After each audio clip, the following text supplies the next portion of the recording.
Let me start by saying this. Everybody that you know is a theologian.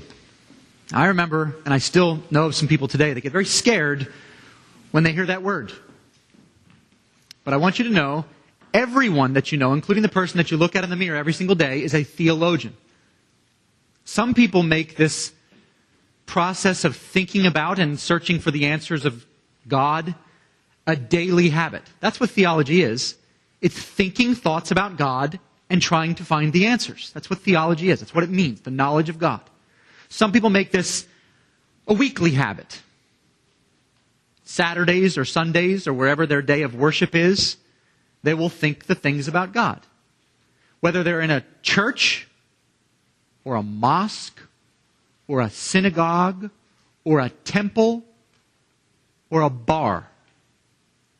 Some of the deepest conversations I had in my early 20s when I wasn't following the Lord was in a bar where people's guard comes down and they start to ask questions about God that they might not otherwise have confidence to ask. In those moments, when you're thinking thoughts about God, you qualify for the definition of theologian. Thinking about God. Now the question is, are the thoughts you're thinking about God the right thoughts or not? But make no mistake, anyone who's ever thought a thought like, where do I come from and where am I going when I die? What is right? What is wrong? How do I know morality? Anyone who's ever had a thought like that is in that moment a practicing theologian. Are the thoughts you're thinking about God the right thoughts? Well, that depends on whether or not they're based upon the Bible. Or are they based upon things that you'd prefer instead of the Bible? See, most of us like to think thoughts about God and then we try to come up with the answers based upon our experiences. And if that's the case, well then the thoughts that we're thinking about God really have no basis in the truth. Now here's why I'm starting out this way. Most of humanity, every man, every woman that's ever lived, begins to think these thoughts about God when they find themselves in a pit. Almost all of us. When we're crying and hurting and clawing to get out, and we have no idea how we got there, that's when we start to think these thoughts. Some of you who are younger, kids, you'll find yourself in a pit one day, if you haven't already. And that's the moment when you'll start to think thoughts about God, maybe for the very first time. And you'll need to find the answers. Those of you who are teenagers, you've probably already found yourself in a pit from time to time. And you're starting to think those thoughts about God on your own for the very first time. These are probably the most important times of your life. In those moments, listen to me, when you find yourself in a pit is when you begin to trace your steps. This is what all human beings have been doing since the beginning of time. We find ourselves in a pit and we're like, how in the world did I get here? How did this happen? How did my life end up where I was in this place? And so we trace our steps back and try to find the answers.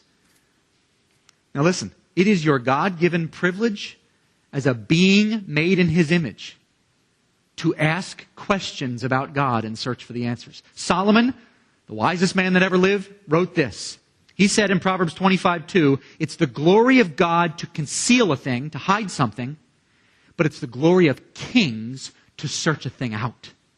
So it's God's glory to conceal something so that you will get hungry for it and search to find the answers. That's what Solomon wrote. Today, we're going to seek to find out the answer to one of the most basic fundamental questions that anybody's ever asked about God. Why does God plan these pits for my life? Now, I'm pretty certain, we're a pretty small group here today, but even the fact that we're small, I would be willing to bet that there's somebody here who would characterize their current circumstances right now as being like a pit. Man, how in the world did my life ever add up to this place? How did I get here? This was never part of my plan. Was it part of God's plan? To put a pit in my story? Like cancer? Or the death of a spouse? The death of a sibling? This is part of God's plan for my life? Why? How? Well, today we're going to try to find those answers, and God help us if we would ever try to answer that without praying first. That's what we need to do next. Would you bow your head with me? Let's ask God for help. Lord, these are the questions that people all over our world are asking on days when we find our newspapers and news stories littered with stories about mass murders in Las Vegas and questions that we can't answer on our own. These are the questions that are part of our culture right now. So we need to know the answer as the people of God. Why do you plan pits in the grand story of human history and in our personal stories? What's it all about, Lord? We need to know. Help us, Lord, now as we seek to find that answer in Joseph's story. In Jesus' name I pray, amen. If you weren't here with us last week, that's where we are. We're in Joseph's story. If you're a teenager here today, I know some of you are, you might find some things that you can relate to here. Joseph's 17 years old. Think about your mind when you were 17 years old, if that was a long time ago, or if you're not even there yet. Joseph is 17 years old, and let me tell you, his brothers hate him. He's got 10 big brothers, and they hate him with a passion. If you weren't here last week, that's where we are. To make matters worse, Joseph is the family favorite. That never happens, kids, I promise you. This is the only time that's ever happened. Joseph's the family favorite. And to make matters even worse, his father, Jacob, he gave him a symbol of how much he was favored by giving him this fancy coat. It had lots of colors, and that day nobody had colors like this. So to wear this coat was a regular reminder that this Joseph was daddy's favorite. And so that made his brothers hate him even more. That's where we pick up our story for today. If you have a Bible, turn with me to Genesis 37. If you don't have a Bible, there's one right in front of you. If you don't own a Bible, that's yours to keep. It's going to be displayed for you up on the screen also if you'd like to follow it with me up there. Genesis 37, 12 through 24. They hated this boy. That's where we left off last week. Let's figure out what's going to happen next in this saga. Genesis 37, 12 through 24. Now his brothers went to pasture their father's flock near Shechem. And Israel, that's another name for Jacob, said to Joseph, "Are not your brothers pasturing the flock at Shechem? Come, I'll send you to them." And he said to him, "Here I am." So he said to him, "Go now, see if it's well with your brothers and with the flock, and bring me word." So he sent him from the valley of Hebron, and he came to Shechem. And a man found him wandering in the fields. And the man asked him, "What are you seeking?" "I'm seeking my brothers," he said.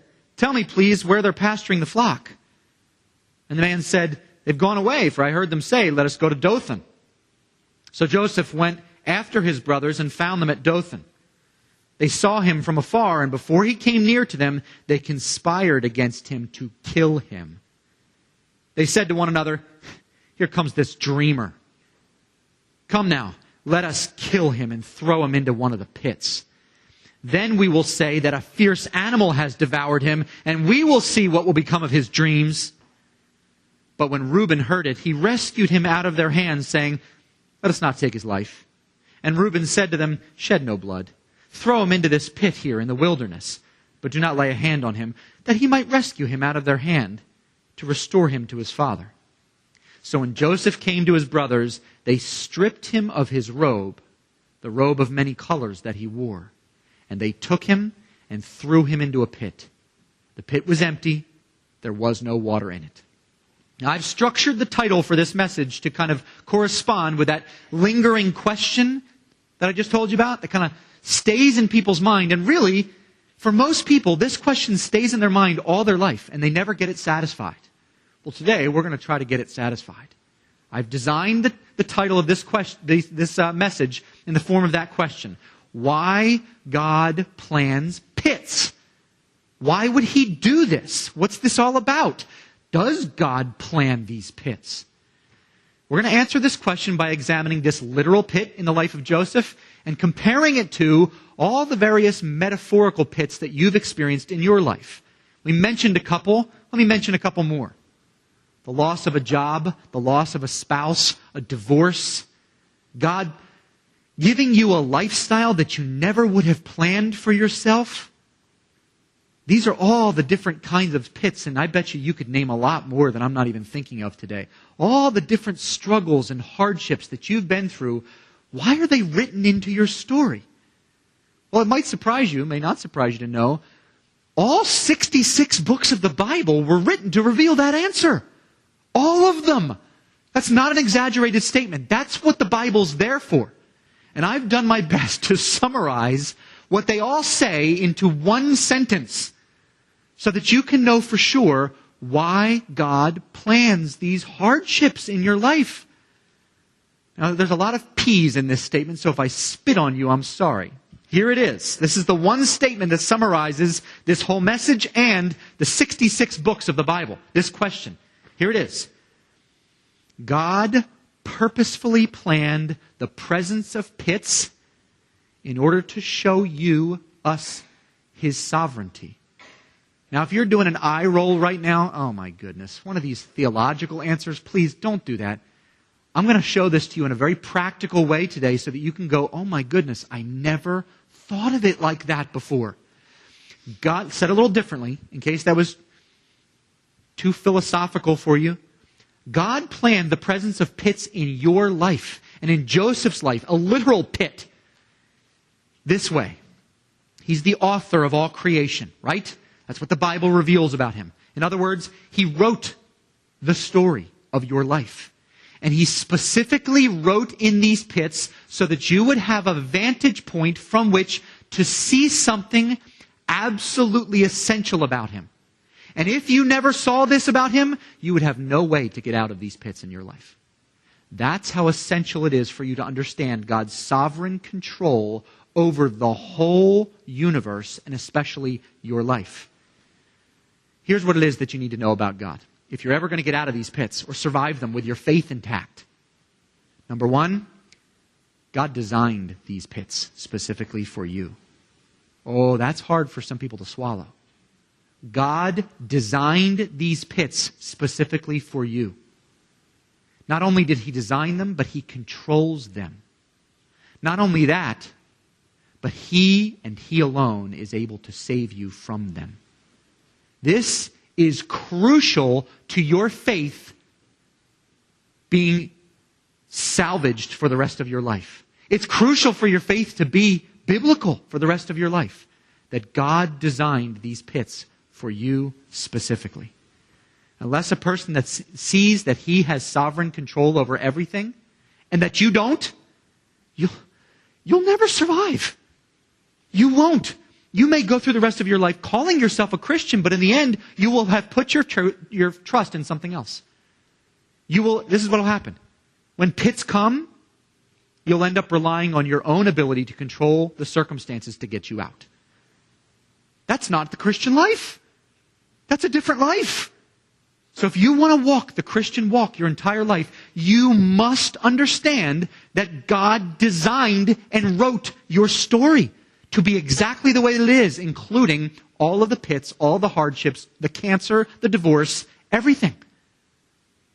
Now, a lot of people don't agree with what I'm about to tell you, so you've got to listen carefully to this message and make sure that it lines up with the Bible.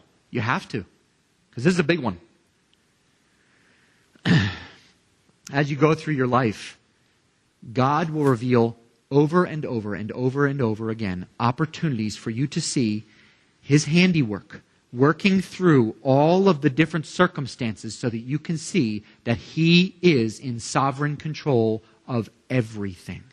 Most people, listen carefully, don't miss this, most people go through their entire lives and they're never ever able to see what's happening with the sovereign Creator behind the scenes.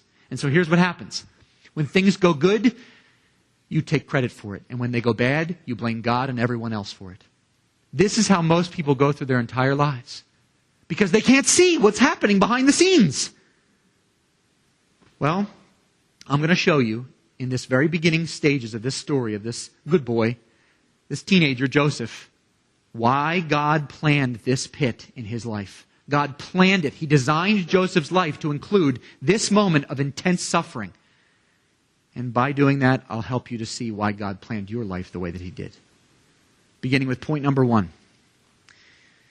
God plans pits in order to show you His sovereignty, His sovereign control over your parents. Now, I went over and over again about whether or not to write it that way or to write it this way. Said a little differently, God planned your beginning. He planned your origin, your family of birth. He planned your siblings. He planned your uncles and your aunts and your nieces and your cousins and every single thing that would happen in the beginning stages of your story. Now, I've known some people in this church who've had incredibly difficult upbringings.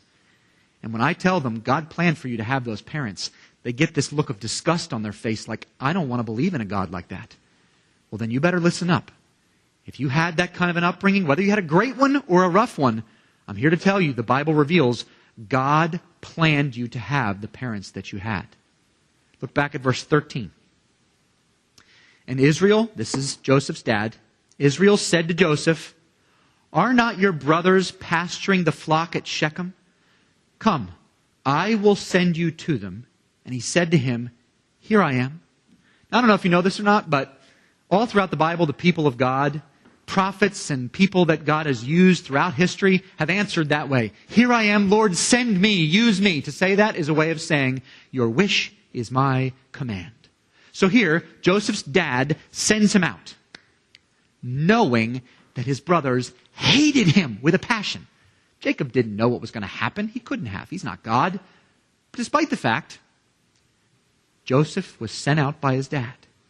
And when everything was done and Joseph is laying in the bottom of this pit, this is a big cistern, a well with no water in it. And it's big. So when he fell down, he didn't fall down and land on his feet like this and go, that wasn't so bad.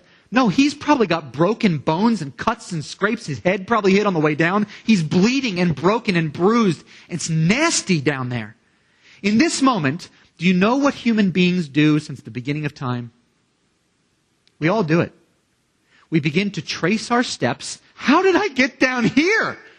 And we start to pass the blame. This is what we all do. And if the well is deep enough, this pit is deep enough, we trace it all the way back to our beginnings. We go, oh my goodness, how did I get down here? My brothers threw me down here, but was it really their fault? No, you know who did this? It's my dad's fault. My dad knew they hated me and he sent me out. And you know what? If he didn't favor me, he should have known this because in his family, favoritism destroyed his family. He told me this since I was a little kid. He should have known this was going to happen to me. It's mom and dad's fault. This is what human beings have been doing since the beginning. When we find ourselves in a troublesome circumstance, we trace it back to our lineage, our heritage. If I'd just been given a different dad, everything would have been different for me. If I'd just been given a different mom who actually cared for me a little bit, everything would have been different for me. And so what happens? We go to therapy for the rest of our lives. And what do they tell you? Lay down on the couch. Tell me about mom and dad. That's where it all starts. Because this is what human beings do. Jacob's to blame. He sent me out. When pits come, most people end up going back to that original source, their heritage. And when pastors preach on this, we all go to the same source. We all go to one verse. You know what it is? It's something that God whispered into the ear of a prophet named Jeremiah. And he said this to Jeremiah. Jeremiah, before you were formed in your mother's womb, I knew you.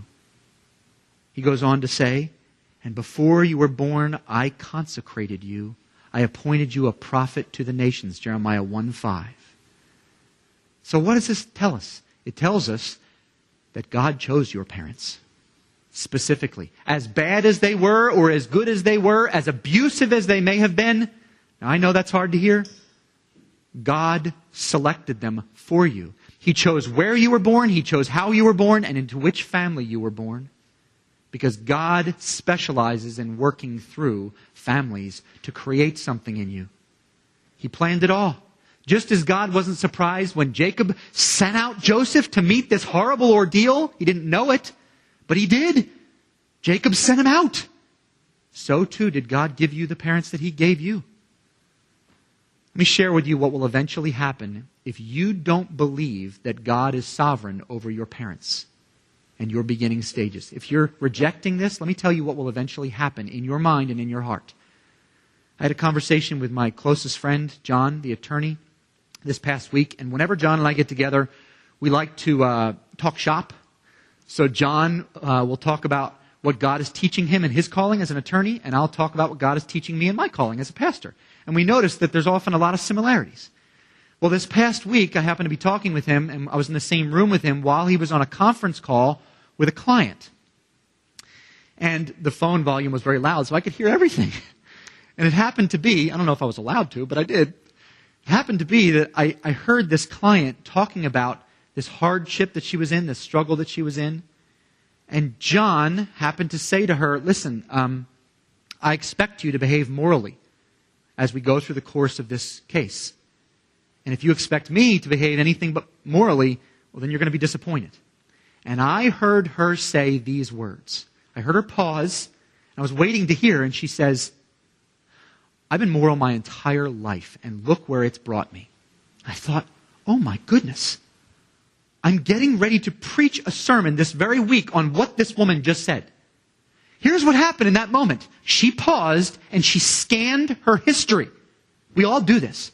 She scanned and she goes, someone is telling me that they want me to behave morally. I'm in this horrible predicament and someone's saying, you need to be moral. And in that moment, I'm thinking back, moral. Okay, what did I learn growing up? Yeah, okay. Every time I've been moral, it's led me to a place that I couldn't stand. Moral, yeah, I'm sorry. I know that maybe that's your favorite thing, John, but that's not my highest priority. Do you see what she did? She went back to her origin. Someone told her, look, you're in a pit. I know you're in a pit. But if you're going to get out of this, you need to trust God. And here's why I'm telling you this. I have sat with John on numerous occasions, and I've listened to him tell clients over and over again, listen, if you're willing to admit that it may not be God's will for you to get out of this pit, then I'll take your case. I've listened to him say this, and sometimes he loses money over it. But he says, if you're willing to admit that maybe God might want you in this pit for a little while to show you something, I'll be happy to represent you. And sometimes I'll sit there like, man, that's really risky, man. And his business is booming. So apparently God's taking good care of him. But John recognized, right when he started his practice, that if he's trying to rescue people out of pits that God might want them to be in for a while, he might actually be working against the will of God. Because God might have specifically planned this pit for their life. And so this woman comes running to attorney. I'm in a pit. You've got to get me out. And John says, whoa. Let's just talk about this. Maybe God designed this pit for you to be in for a little while. How many of you are willing to accept the fact that maybe God designed and wrote your various pits into your story to shape you into the image of His Son? That's really hard to grasp. Couldn't God have rescued him off of this elevated pit? But He left him there. Why? One of my favorite preachers said something that a lot of people don't like. The cross was not plan B. God planned this to be the center of the universe from before time began. It wasn't an afterthought of God. He designed human history to have its pinnacle with the suffering of His Son. It wasn't like man sinned and God said, oh man, what am I going to do now? I think I'll torture my son. No. This was the plan from the beginning. And so was your pain and your hardship and your suffering. Your cancer, your divorce, all of it was written into your story by the sovereign hand of God. When Joseph found himself sitting at the bottom of this well, the first order of blame that he could have gone as he traced his steps was back to his dad, back to his origin. I'm here to tell you, God chose those parents for Joseph. Before we move on to point number 2, I want you to really listen to me. What this woman's mistake was, talking to my friend John, and what you can make the same mistake in doing, as you go back and trace your steps and looking for someone to blame. The worst thing that you can possibly do is to allow yourself to become resentful. Do you know why? Resentful is the surefire way to cover the hole, the only exit point of your pit, to ensure that you will never get out. Resentfulness makes it so that you will stay in that pit forever. Bitterness destroys you forever. Going back and trying to pass the blame. You know, a lot of people call what she did by different names. A psychologist would call it blame transference, guilt projection. That's what it's called. All of us do it.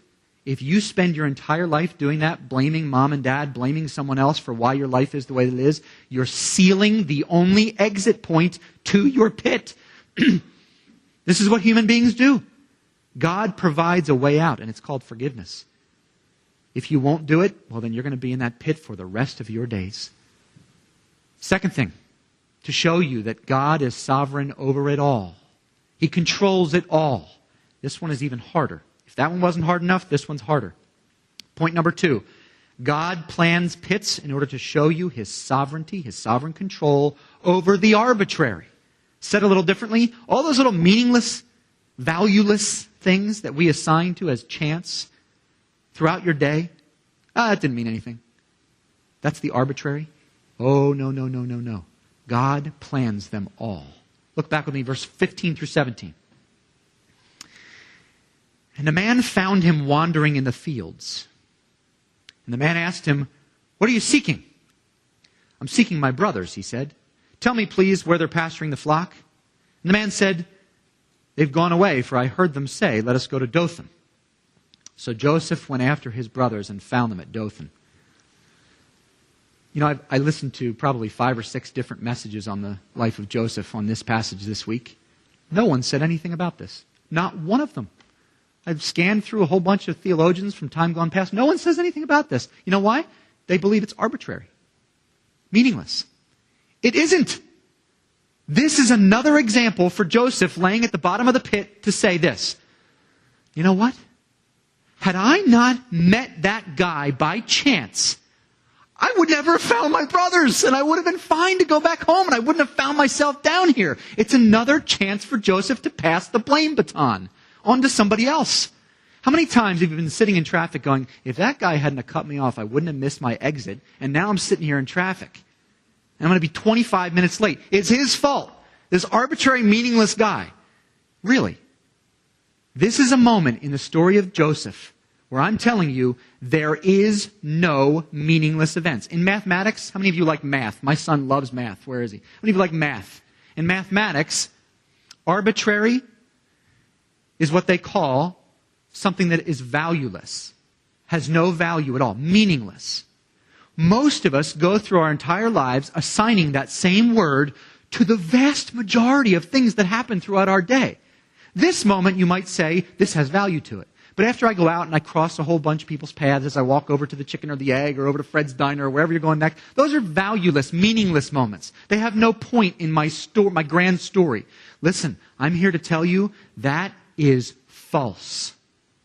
You will one day be shown your entire story by God. Absolutely every point, even the points where you would say they're insignificant, and you will see God's hand working in it all. All of it. This chance encounter was nothing of the sort. One of my favorite preachers loves to say, God doesn't do random. He doesn't. It's not in God's vocabulary. There's no such thing as a random chance event. There's a book written by the former president of the American Psychological Association, and the key point to this book, this is the guy. Can you put his picture up? His name is Albert Bandura. This is the key point of the whole book. He says, chance encounters play a prominent role in shaping the course of human lives. Let that sink in for just a moment. I don't know if this guy's a believer. But he wrote this, chance encounters. I don't even know if he believes in chance encounters. But do you understand what he's saying here? He's saying that all the little things that you think are insignificant and valueless in your life really have no part in your story. They are your story. There's no such thing as a chance encounter. All these little things have been designed by God to be your story. And one day we will all be shown. Right now, Paul says, we see in a glass darkly. That means we can't see. We're using fallen eyes. We think we know what's really important and what isn't. We have no idea. God will show us. So now is the point in the sermon where you should probably say, wait a second, guy. Are you trying to tell me that God ordains and plans every single thing in the whole universe? Like all of it? From the leaves falling in the sky to mass shooters in Las Vegas? You're saying He planned it all before time existed? Yes, that's exactly what I'm saying. Exactly. If you don't believe me, I'm here to tell you boldly, you don't know the Bible. I hope that angers some of you. I hope it does.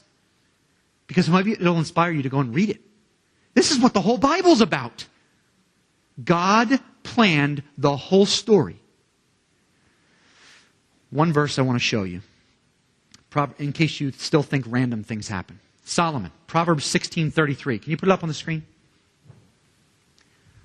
We may throw the dice. Gamble. Random, right? Chance. But the Lord determines how they fall. Underline that in your Bible. What you think is a chance roll, a gamble, God determines how the dice fall. There's no such thing as random chance. No such thing. Charles Spurgeon had a lot to say about this. If you read his writings, this is what it's all about. The sovereignty of God. All of them. I want to read to you something that is quite fancy writing, and then I'll just sum it up in everyday language. Listen to this. This is Charles Spurgeon. I believe that every particle of dust that dances in the sunbeam does not move an atom more or less than God wishes. That every particle of spray that dashes against the steamboat has its orbit as well as the sun in the heavens. That the chaff from the hand of the winnower is steered as the stars in their courses. The creeping of an aphid over the rosebud is as much fixed as the march of the devastating pestilence. The fall of leaves from a poplar is as fully ordained as the tumbling of an avalanche. That's a very eloquent way of saying that God plans everything. Everything. If you look, can we see the sun coming in? Can you see any dust particles floating around? What he's saying is that God plans their orbit. Every single one of them. And if he plans the orbit of those dust particles, why in the world would you think that he doesn't plan your life? You who were made after his image. And that he's planning it, and here's the key, for your good. Many of you know that Ray Faleska's daughter-in-law, Angie, suffered a tragic loss of her brother this past week. Matt was planning what we would call an arbitrary chance bike ride.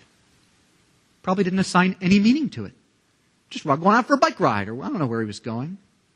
But that's how we label this, chance, meaningless.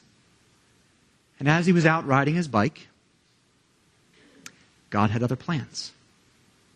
In the form of a 17-year-old kid, same age as Joseph, mind you, driving a minivan, who came across the intersection and killed 33-year-old man. This was certainly not in Matt's plans. This wasn't his dream. This wasn't Angie's dream. This wasn't Ray's dream. But this was part of God's story for Matt's life. Now let me tell you this. What you do with the sovereignty of God will determine whether or not you have peace of mind during these parts of the story, or whether or not you allow these parts of the story to sink you into the pit and keep you there. That's how important the sovereignty of God is. This is not a dispensable doctrine that we can disagree on. This is the God of the Bible. He plans everything. And if you don't believe that, why would you even walk out of these doors? It's too risky. Couldn't God be defeated in the end? Couldn't he lose? Couldn't Satan win? If you believe that, why would you even get up in the morning? The sovereignty of God is indispensable if you are a Christian. God planned this encounter in Joseph's life. He planned it. Why? Because God prepared for him to reign and rule. And the pit was the path for him to rule and reign, just as the cross, Calvary Road, was the path for our King to rule and reign. Just as your various pits is the path that God prepared for you so that you could be called a son or daughter of the King, making you royalty. This is the path that God has ordained for you to go down. A path lined with pit after pit after pit. This is why God says He is near to the brokenhearted. You want to know a lot about God? You want to know Him deeply like the Tozers and the Spurgeons and the Pipers of the world? Guess what? The path there is pain and suffering. No one has ever known the deep things of God without going down this path. No one. It comes on the back of hardship. Just ask the missionaries who've given their lives to get Christianity to where it is today. Now listen to me. Joseph's brothers hated the sovereignty of God. That's our third point for today. That's how we're going to end this all up. Point number 3, God plans pits in order to show you His sovereignty over your suffering. That's the main thing everybody wants to know about. That's the thing that happens on the news. People call God out. Where was God when the mass shooter went up into the hotel? Where was God? This is the question to end all questions. Is God sovereign over my suffering? Did He plan it? My answer to you, according to the authority of the Scriptures, is yes, He did. Why? Listen, folks, without suffering in your life, you will never have a vantage point to savor the suffering Messiah. Ever. You will never, ever see how worthy He is to worship unless you see what pain really is. Why would you want to go to heaven where He's King unless you can really embrace what He went through for you? Look back with me at the last part of the passage, verses 18 through 24. The bulk of the passage says this. They saw Him from afar, and before He came near to them, they conspired against Him to kill Him. They said to one another, here comes this dreamer. Come now, let us kill him and throw him into one of the pits. Then we will say that a fierce animal has devoured him, and we will see what will become of his dreams. But when Reuben heard it, he rescued him out of their hands, saying, let us not take his life. And Reuben said to them, shed no blood. Throw him into this pit here in the wilderness, but do not lay a hand on him, that he might rescue him out of their hand to restore him to his father. So when Joseph came to his brothers, they stripped him of his robe, the robe of many colors that he wore, and they took him and threw him into a pit. The pit was empty. There was no water in it. And here's why I say Joseph's brothers hated even the idea of the sovereignty of God. Listen to me. This is really, really, really important. Did you catch the flavor of their scheming here? Here comes that dreamer. And then they said, let's kill him. Then we'll see what will become of those dreams. Well, we established last week, these dreams came from God. This is the sovereign will of God that their little brother would one day rule over them. These older brothers are saying, sovereign will of God? God controls my destiny? Pfft, we'll see about that. What if I kill his golden boy? Then I'm going to prove once and for all that I'm in control of my destiny. I'm in control. This is what they're doing. Do you know who else thinks like that? Satan. Since the beginning of time, Satan has been at work in you and on him. As he was walking the earth during his 33 years, Satan was at work to try to stop him from getting to the cross. And so he put obstacle after obstacle after obstacle after obstacle in his way. You want to know one of them? We talked about it over the summer. One of his best friends, maybe even his best friend, Peter, standing before him saying, I'm not letting you go to that cross. I love you too much. To which the Messiah responded to him, get behind me, Satan. Because he knew that his destiny was to suffer on the cross. And anybody that got in his way, even his best friend, was a tool in the hand of Satan. These brothers of Joseph, they were just thinking in just the same way that Satan does. I'm in control of my destiny. And anybody who says otherwise, I'll show them. God controls your destiny, plain and simple. In the same way, now listen, I debated whether or not to share this with you until the end of the story of Joseph, but I just had to. I couldn't resist the temptation to share with you what Joseph said in the end when he finally got to confront his brothers. Imagine if you were in that place. Your brothers just did this to you, and you get to confront them face to face. What are you going to say? Oh, come a little closer, man. Come a little, I got something for you. What he said is the quintessential verse in the Bible to help us understand the sovereign control of God. Listen to what Joseph said and take note of it. Genesis 50, verse 20. As for you, brothers, you meant evil against me, but God meant it, planned it for good, to bring it about that many people should be kept alive as they are today. Anybody ever been thrown in a pit, left to die? Anybody ever been sold by a sibling? No. So we would be right in saying this kind of suffering is probably greater than anything we've ever experienced. Greater than cancer, greater than a divorce, greater than a loss of a sibling. Greater. How could he possibly say this unless he was absolutely certain that God controlled everything? Why would Moses even write it in the Bible if this wasn't absolutely true? You meant it for evil against me, but God planned it for my good. This is the summary point of the whole book of Genesis, in case you're not aware. Joseph eventually came to discover, had that pit not been in my life, now you fill in the blank there, had that whatever it is that you've been thinking about as I've been preaching this message, that really, really horrible thing, had that not been there, I never would have understood that God is able to save me from it. Friends, this is why you're here. To know the God who's able to save you. How else could you know that unless he planned these various pits in your life? David suffered, again, more than most of us ever will. And you know what he did? He thanked God for his suffering. He thanked him for it. Listen, I'm not making it up. Psalm 119:71. It is good for me that I was afflicted. What are you talking about, good for you? It was good for me that I was afflicted, that I might learn your statutes.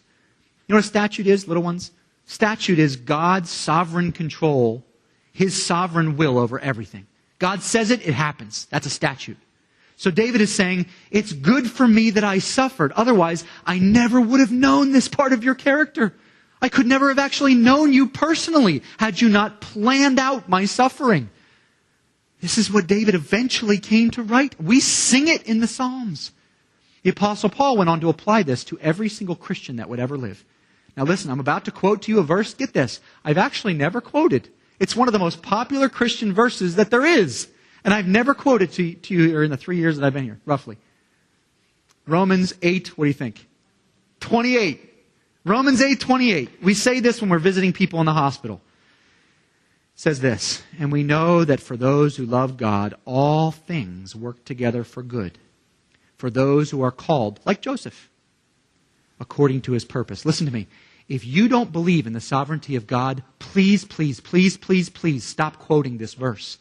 Stop it. For the sake of God's name. Don't ever quote it again. Because that's what this is about. What you're saying is, I believe that God is in control of everything, and if you are called according to his purpose, he will work this around for your good. That's the sovereignty of God. That's the essence of the Christian faith. This is really important.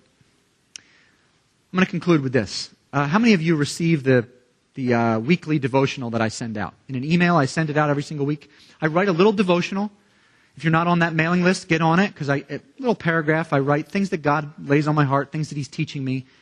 And this past week, as I was preparing for this message on Joseph, I had this all on my mind. Does God prepare everything in my life? And I wrote this little devotional because it's something that God's taught me years ago. And I'll just share it with you. I really like learning new words. I know that some of you also do. It wasn't always like this, but for the past 10 years or so, God has revealed to me how much power there is in a single word. That's why I spend so much time preparing these messages, because one word that is not from God can change the meaning. It can make it true or not true. So I really spend a lot of time picking and praying over every word that I say to make sure it's biblical. Well, I enjoy learning new words. And I came across a word recently that's really a beautiful word. I hope that you'll commit it to memory too. I'm trying to. It's the word velekor. Isn't that beautiful to say? Say it with me. Velekor. You know what it is? It's defined as that strange, nostalgic wistfulness that people get when they walk into old bookstores. I'm not talking about Barnes & Noble. I'm talking about like an old bookshop that maybe has been like passed down from generation to generation. It has that musty smell. And when you walk into a place like this, on the few occasions that I've been in a place like this, there's this nostalgic feeling that comes over you. You know what that is? This word, velikor, was written to describe this feeling. It's the feeling that you realize that every one of these books is like a captured moment in the history of mankind, like trapped in an era. And when you walk around, you're literally like walking through people's history. Wow. This is like a walk down someone's life. Everyone wrote these books because in the moment that they wrote it, they were passionate about it. And you can almost, it's like tangible. You can almost smell it when you walk in there. Well, listen to me. This is really important.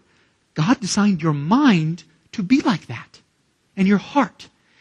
He gave you the ability in your mind's eye to store up every one of these stories in your life. The stories of romance, our stories of romance. The stories of adventure and risk. The stories of pain and suffering. The stories of fun and laughter. All those little stories that will one day, when you're finished your life, will say, that's me. Those are all the stories that God wrote through my life. That's it. Those are all of them. The good and the bad, the ugly and the beautiful. God wrote them, and here they are on the bookshelf of my memory. And sometimes we live out these moments and we stick them up on the bookshelf and they collect dust because we don't really know what to do with these stories. What do I do with the story of abuse? I don't know how to deal with it, so I stick it up there and hope it just never comes to my memory again. What do I do with the story of intense heartache when I loved them and they didn't love me back? If that's ever happened to you, that's some of the hardest pain to go through. What do I do with all those stories? So we stick them up on these bookshelves in our mind. But God gave us an ability to remember so that when we walk through this old bookstore of our mind, we would have this feeling of velikor. And here's what I mean. When you take all those books, all those stories that would be John Pagenkopf's life and Ashley Fraser's life and Peyton Fraser's life, you'll read them as one cohesive whole and you will say, there's God. On every single page, He was there, turning it and writing it and weaving together the stories of pain with the stories of romance, with the stories of adventure. And I didn't even see you, but there you are. Now when I see the end of the story, it's so beautiful and I see that you loved me through it all. This is the sovereignty of God.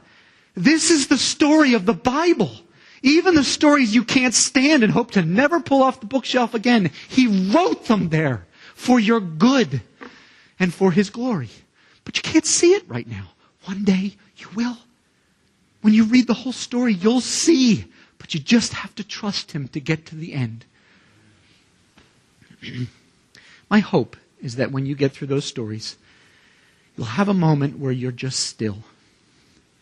Take down the old bookshelf, that old book off the shelf that's hard to read, and say, I'm going to be still and know that you're God.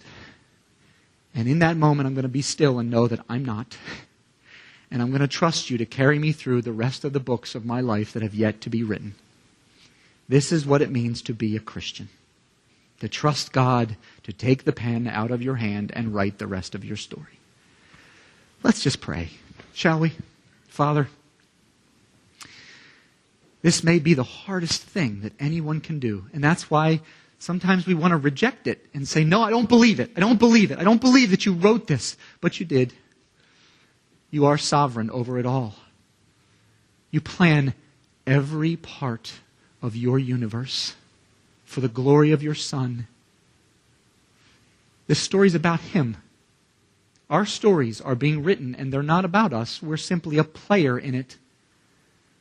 And I pray that you would help us to really see and savor the sovereignty of God in our lives, because in the end, it's what gives us meaning and purpose to know that you are writing a story that's far better than anything I could ever write or anyone in this room could ever write.